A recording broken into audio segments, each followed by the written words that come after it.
Hey everyone, I'm so happy you're here today. I'm going to give this just about another minute or two. So anybody who's popping in can be here for the beginning. Hope you're having a fabulous day. It is really, really hot where I am, but it's all good. I got my little hydration here and hope you have something to sip along with if you like. And we're going to get started in just a minute.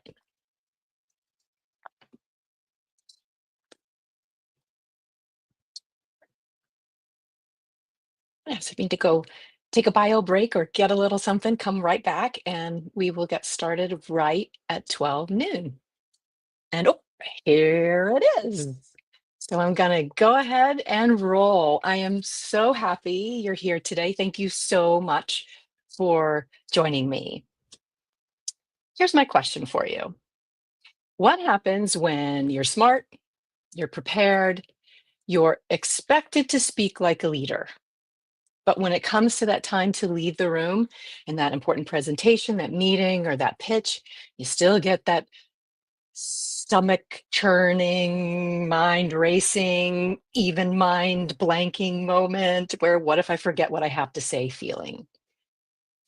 Quiet, sometimes maybe not so quiet dread of rambling, freezing, or worst of all, boring your audience. You're not alone and you're not done with speaking. You need strategies, and I've got them. If we're just meeting, I'll give you a quick little intro and then I'm going to get right into it. I'm Julie Campbell. I'm the founder of Center Stage Connections, but my clients call me the confidence whisperer because I help you and your team ditch the public speaking fear so you speak like a well-prepared expert and not a nervous, rambling newbie in those presentations, meetings, and high stakes conversations. How do I do that? I've curated everything I've learned from decades as a New York City off-Broadway actor, writer, storyteller in film, television, you name it, audiobooks, and I use those skills every day. And now I teach the C-suite, doctors, authors, politicians, scientists, students, you name it, how to communicate using those same principles from the stage. So let's get started with today's peek behind the curtain. I will take your questions during our session, so you can put those in the comments. If I don't see them or they don't come in for some reason, because this is streaming to multiple platforms, I will be sure to check all of my platforms and I will get back to you. And you can always DM me on the platform of your choice as well. And I promise to get back to you. All right. So what are we talking about today? We're talking about that inner critic in your head, right? And I am going to give you those 3 strategies from the stage to taunt and actually shush your inner critic and ditch some of that self-doubt, to show up clearly, calmly, and like yourself, and to speak like an expert in the room that you know you are, and I know you are, even when the pressure is on. All right. So how do we start to shush that inner critic? Well, first of all, in my humble opinion, we have to acknowledge that they're in the room, kind of in our head already. And I suggest giving your inner critic a name. My inner critic's name is Veronica. She wears way too much trendy island perfume, and she whispers things in my ear like, don't mess up. Don't forget what you're supposed to say. You know, sometimes you ramble, sometimes you use those filler words, even though you train people on how not to use them. You're going to sound like an amateur, not the experienced actor, writer, presenter, and storyteller that you are. So here's the thing. Veronica always shows up right before I speak, no matter how prepared I am. She showed up just a teeny bit before this, but not so much. And I used to think that when I had that inner critic voice and all of that self-doubt, that there was something wrong with me because, for heaven's sake, I wanted to be an actor and I was an actor. But it turns out that I'm just human and I'm very visible, and public speaking is a very brave act. And maybe I've been a little too focused on being perfect instead of being present. Presence is what matters to your audience, that you are fully in the room with them. So now, instead of trying to shut her down, I give her space to speak. I let her say what she wants to. And then I make the active choice to just not believe her. So give your inner critic a name. I like the names Wilber and Wanda personally. Those are outdated names, so I don't mean to offend anyone whose name is Wilber, Wanda, or Veronica, because these are just the voices in our head. It's not you anyway.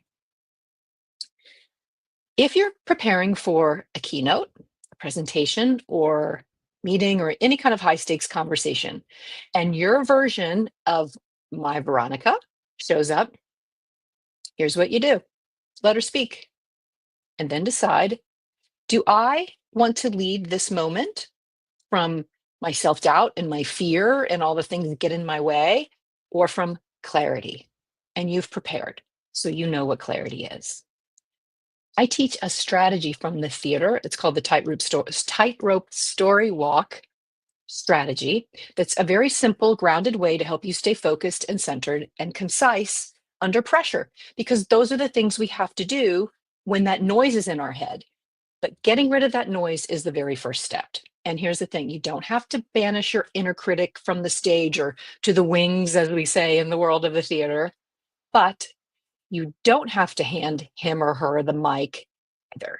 You are the expert in the room, not your inner critic. And again, my apologies to any real Veronica, Wanda, or Wilber who might be in the room. She's just in my head.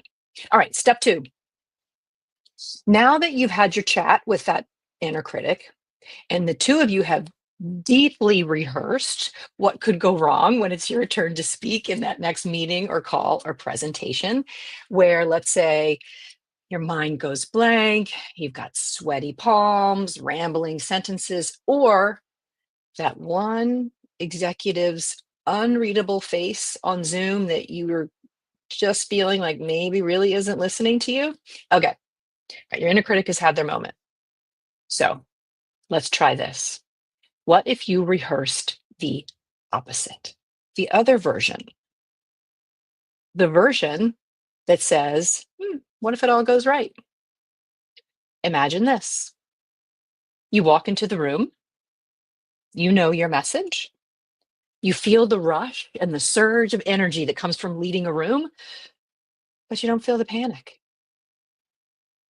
because you can see, you can sense, you can actually feel your audience listening.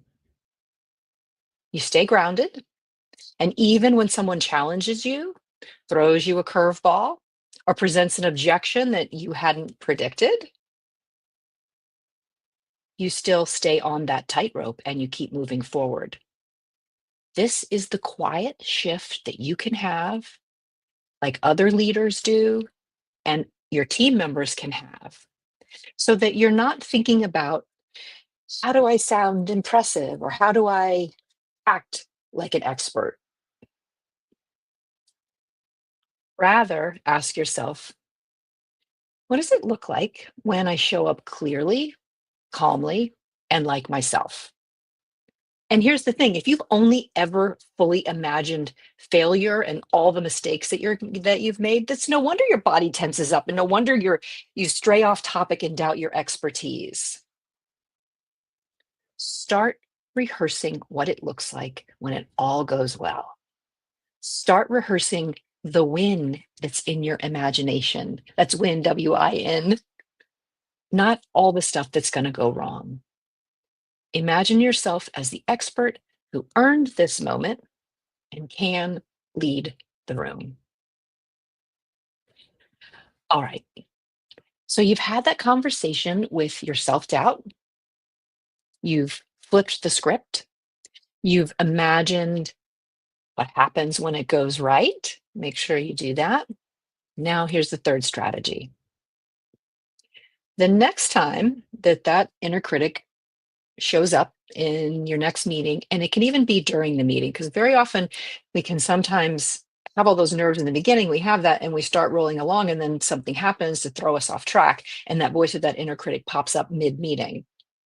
All right, that's not good either. Here's what you can do, is we can do multiple things at once as human beings. Imagine your best friend is sitting there right next to you, and you can even talk back to yourself like you would, like your best friend would, and do it out loud, especially if before you go on or before you're unmuted and your camera's on. If you're feeling really bold and brave and you feel like doing it, talk out loud, or keep it in your head if you're in a boardroom if you need to. And here's a teeny other little tip: use your first name, just like your friend would if they were sitting next to you. So my best friend and my best friend in my head might say something like this: "Hey, Julie, you're prepared. You know this. I know that that little thing happened that you weren't really expecting, but you can keep going forward. You know the story. You care deeply about your work. You might be nervous, sure, okay, but that just means you're fully invested. Now breathe and lead the room." You would never let I'm I'm back to talking to you now. I'm done with my best friend in my head. You would never let anyone insult or bash your best friend. So don't do it to yourself. We are often the kindest, the most generous, and the most empathetic with everyone else but ourselves, especially in those high stakes moments. We can be super critical, and we can even be finished with them and imagine, oh God, thinking about all the things that we did wrong instead of what absolutely went right. So shush your inner Wilbur or Wanda. Imagine what it would be like if it all went right, and listen to your inner best friend, or imagine if that person was standing next to you. What would they say to you? Those three things. And I'll wrap up with this, and I'll see if we've got any questions. Confidence doesn't have to look a certain way, doesn't have to be perfect or untouchable or polished or slick in any way. Courage and confidence can be quiet, and it can just sound like clarity. Sometimes the most effective speaker in the room is not the loudest one. We know that when we're speaking to a large room, and the quietest person out there, whether it's virtually or in the real room, has sometimes the best questions, because often the quietest are sometimes the best listeners. So if you are consider yourself a quieter leader, it's all good. You lead your way, you speak your way. It's an individual thing. What we practice when we work together is how to speak like the most grounded version of yourself. Even when your voice shakes, even when you're nervous, even when all of that stuff is happening, you have to find the way that feels real to you. And it's not about being fearless, or it's not about, I'm not going to be nervous, I'm not going to listen. It's saying, okay, this moment matters to me. I do feel nervous. I got a little bit of self doubt. I know that tough person is going to be in the audience that's I'm a little nervous about speaking in front of. But I can feel all of those things. I can think all of those things, and I can still move forward. It's about having a way to move forward when that fear shows up. That's what we need, are those strategies. And I've given a few of those today. All right. So if you would like some more tips from the stage for speaking courageously and concisely, even when you're nervous, I do have a free checklist that I can send you with 10 tips from the stage that you can keep handy for whenever it's your turn to speak. You can DM me on any of the platforms, or you can just put it in the comments in the stream, and I'll check it when I'm all done. And I'd be happy to get that to you. So let's check and let's see if we've got anyone out there who's asking questions, and no questions today. Or if you feel like you have one later, it's all good too. Just reach out to me. Thank you for joining me. And if you'd like to chat further about you or your team's group speaking needs, you can DM me the word live and we can set up a time to chat. Know that public speaking is a brave act, and nailing that presentation or meeting or conversation can be easier than you think. You can talk and be you, and you deserve to talk and be you. Have a great rest of your day, and thanks for showing up. Take care.